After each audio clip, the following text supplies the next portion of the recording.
Salam sejahtera. Hari ini saya nak kongsikan kepada anda semua cara bagaimana kita nak guna multimeter analog.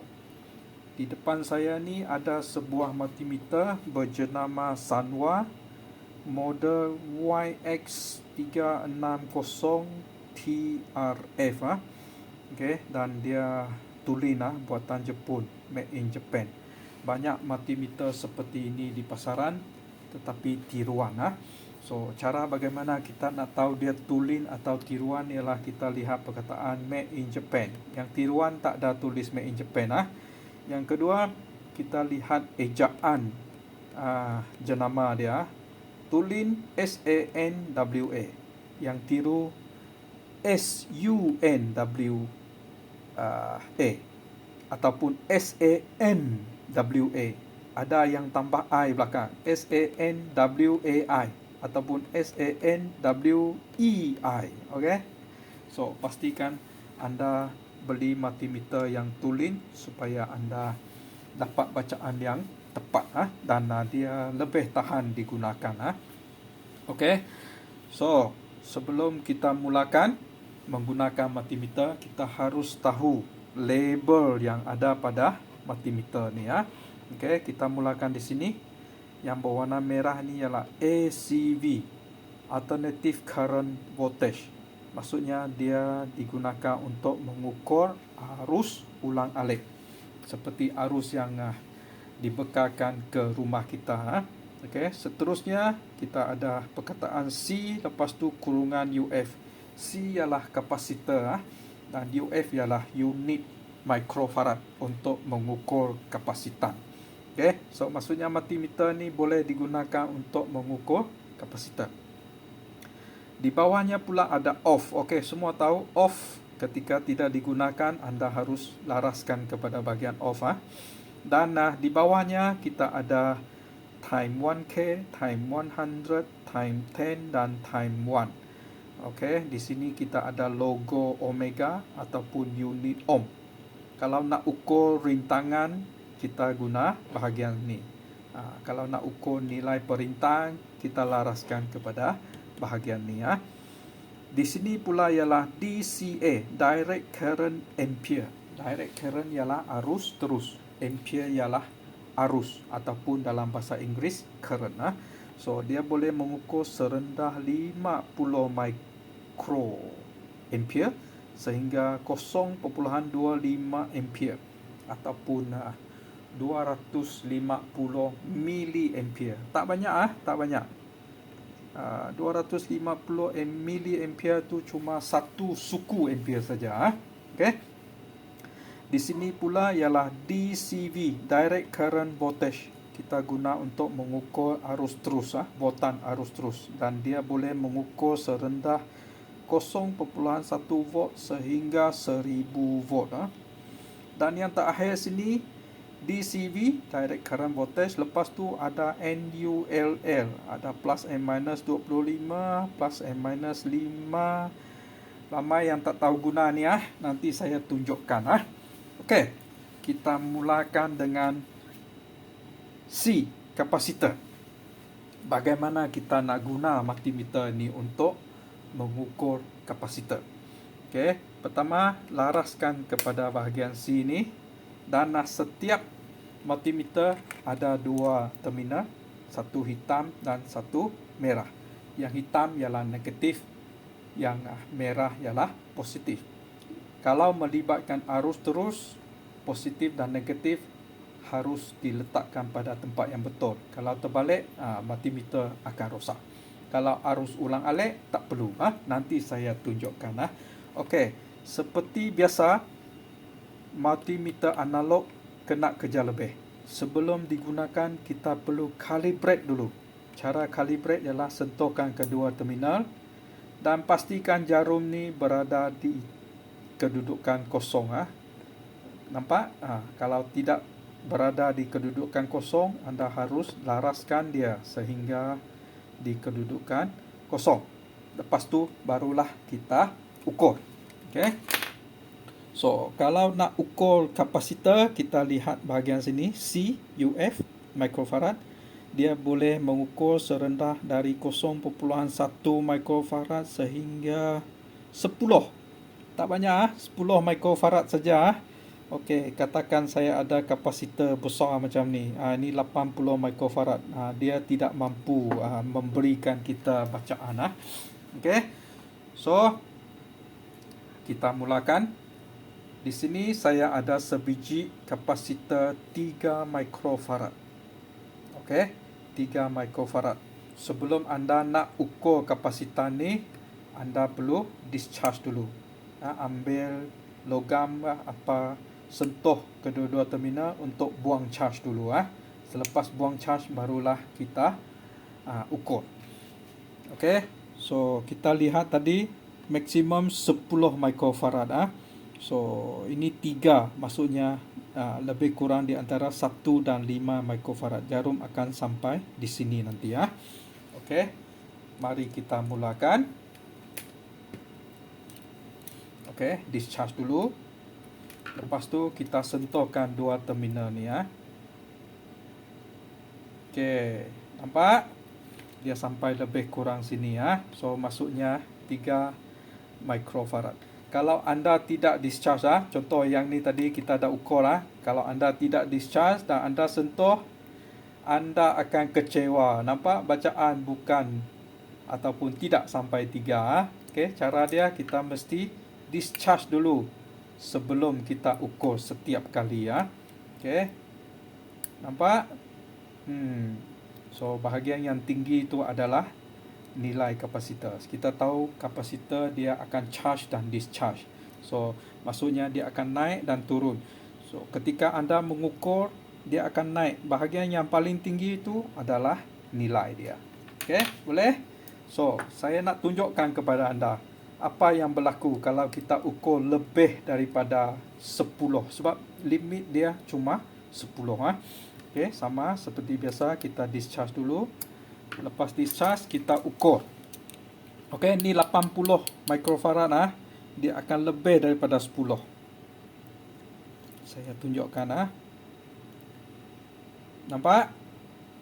Lebih daripada 10. Lebih daripada 10. Sebab itu maksimum yang dia dapat. Jadi ingat, limit multimeter ni cuma sampai 10 mikrofarad sahaja. Okey, kapasitor kita dah tahu. Sekarang kita ke bahagian AC port. Okey, kita tahu arus ulang-alik ialah seperti arus elektrik yang dihantar ke rumah kita. Dan kita tahu voltannya ialah kira-kira 240 volt. Kadang-kadang lebih daripada itu. Okey, untuk multimeter analog ni, sebelum kita ukur, kita perlu pilih skala yang bersesuaian. Okey, katakan saya nak ukur voltan arus elektrik yang sampai ke rumah saya, dan saya tahu dia kira-kira 240 volt. Jadi kita kena pilih sedikit tinggi.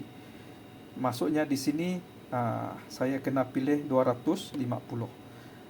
Tak boleh guna rendah ataupun 50 dan 10. Kalau anda guna ni, anda akan merosakkan multimeter ni. Okey, multimeter ni bagus, dia ada fuse keselamatan di dalam. Kalau anda salah laras, fuse putus dan anda tidak boleh guna sehingga fuse itu diganti. Okey, so sebagai contoh, di sini saya ada transformer AC 24 volt. Okey, so 24 volt paling dekat kita harus laraskan kepada bahagian 50. Okey, 50.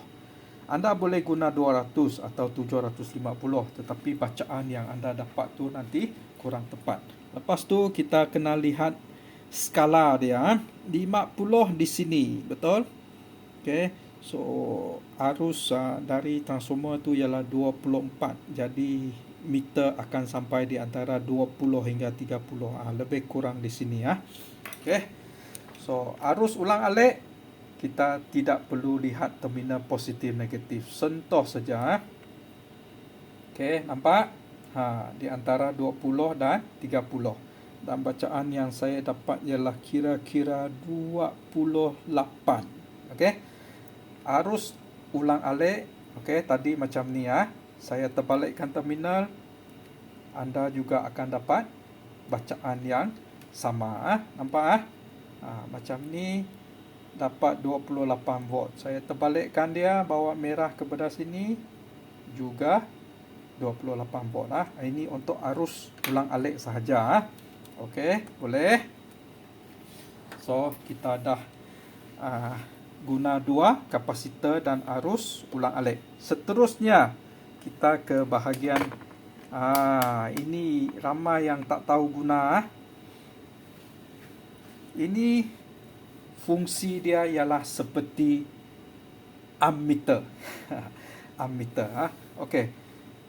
Biasanya tadi saya ada kata ini untuk arus terus saja DC. Dia ada positif dan negatif.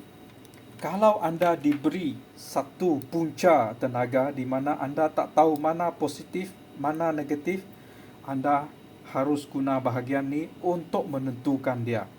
Okey, cara dia, sebelum anda nak menggunakan dia, anda harus laras jarum ni tepat di bahagian tengah di sini ya. Sama laras nampak tepat di bahagian tengah sini. Okey. Dan kita tahu terminal hitam ialah negatif, terminal merah adalah positif. Jadi katakan saya tak tahu mana satu positif, mana satu negatif. So, saya cuba. Kalau multimeter ataupun jarum ni bergerak ke sebelah kanan, bermaksudnya positif dan negatif saya dah betul. Kalau jarum bergerak ke sebelah kiri, bermaksud terminalnya terbalik. Okey, kita tahu ni positif betul, ini negatif. Okey, positif warna merah, negatif warna hitam. Dan anda lihat multimeter bergerak ke sebelah kanan. So maksudnya betul lah yang ini positif dan yang ini negatif. Kalau saya terbalikkan dia, okey, yang ini positif, saya masukkan terminal hitam, dan yang ini negatif, saya masukkan terminal merah. Multimeter akan bergerak ke sebelah kiri. Okey, ini memberitahu kita bahawa ini bukan positif. Okey, faham Kita gunakan bahagian ni untuk menentukan mana positif dan mana negatif. Okey, dan plus and minus 5 dan 25 itu digunakan untuk botan. Kalau plus and minus 5 maksudnya maksimum sampai 5 volt. Okey. So, yang ni tadi saya guna plus and minus 5. So, kita guna lihat skala bahagian bawah ni sampai 5. Kalau plus and minus 25, kita guna skala bahagian atas. Okey, tujuan dia ialah supaya kita boleh lihat pergerakan dengan lebih jelas. Contoh, ini bateri 1.5. Okey, dia akan bergerak sampai ke bahagian 1 di sini. Saya tunjukkan lagi. Saya guna plus and minus 5. Nampak? Sampai 1. Anda boleh guna 25, tetapi pergerakan jarum sangat sedikit. Saya tunjukkan. Sekarang plus and minus 25. Nampak? Jarum bergerak sedikit saja. So, kadang-kadang susah untuk kita nak tentukan dia. Okey, boleh? Dan seterusnya, ini untuk mengukur botan DC DC. Okey. So, saya bagi contoh sama, kita nak ukur botan bateri ni. Kita tahu bateri ni ialah kira-kira 1.5 volt. So, anda laraskan kepada bahagian paling dekat ialah 2.5. Dan kita lihat skala 25 sini 1.5 meter akan sampai ke bahagian ni Okey, saya tunjukkan. Nampak? 1.5. Ini lebih daripada 1.5. Lebih kurang 1.6 volt. Okey. So, ini saya rasa ramai dah tahu. Okey, seterusnya ini bahagian yang paling sensitif. Kalau anda tidak pasti, jangan guna bahagian ni Okey. Bahagian ni untuk mengukur arus elektrik. Okey, sebagai contoh Sebagai contoh, ini bateri dan ini mentol.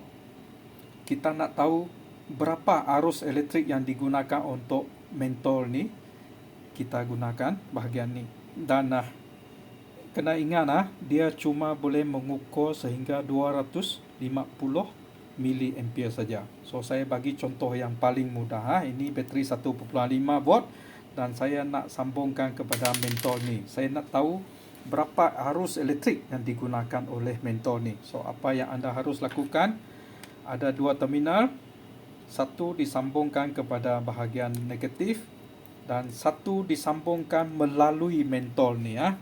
So saya tunjukkan. Belum tepat lagi. Okey. Kadang-kadang multimeter ni tidak sensitif. Okey. Saya ukur. Saya tunjukkan.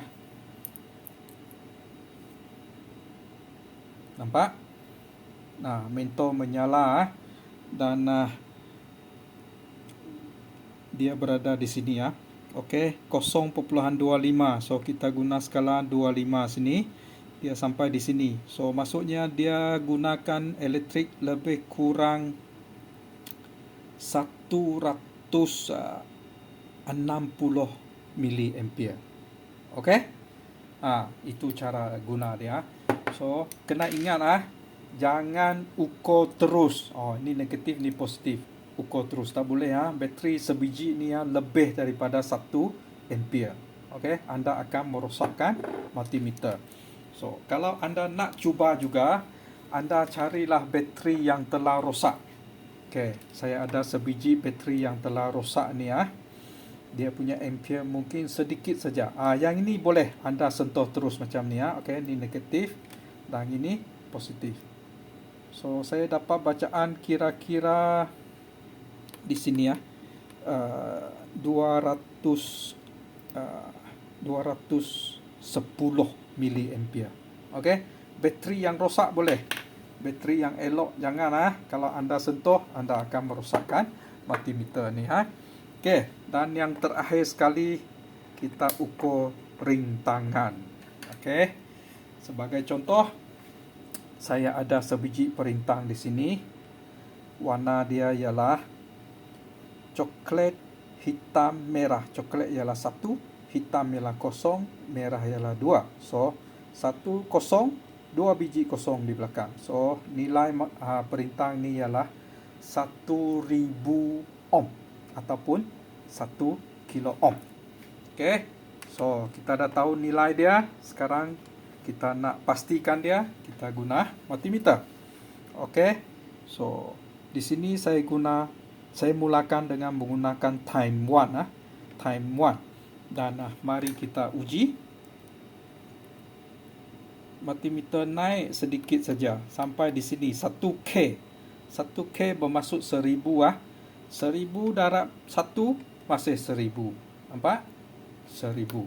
Okey, kita boleh guna time 10. Mari kita uji. Time 10. Saya dapat bacaan 100. Betul? 100 didarab dengan 10, kita dapat 1000. Betul lah nilai dia. Kita juga boleh guna time 100. Dan saya dapat bacaan 10. Okey, 10. 10 didarab dengan 100 juga 1000. Kita guna time 1K pula. Okey. Saya dapat 1. Okey, nampak tu? 1. Jadi 1 darab dengan 1000 juga 1000 ohm. Okey, satu lagi saya terlupa bagi tahu. Setiap kali sebelum kita nak ukur, kita mesti laraskan multimeter dulu. Ni tepat kepada 0. Okey, supaya anda dapat bacaan. Tadi saya tak laras, bacaan tidak tepat. Okey, 0. Saya ukur semula. Saya dapat 1. Okey, 1 darab 1000, 1000. Okey, kita cuba balik yang 100 ni. Sebelum tu kita laraskan dulu. Tengok dia tak tepat. Okey. lebih. Okey, kosong Saya dapat 10, betul? 10 darab 100, 1000. Kita cuba pula 10 sama. Kita kena laras dulu. Okey, tepat. Dan kita ukur. Saya dapat 100. Nampak tu? 100 100 darab 10, 1000 ohm. Okey, boleh? Saya rasa saya dah terangkan semua kegunaan multimeter ni, dan semoga dia boleh membantu anda. Okey, boleh? Selamat mencuba.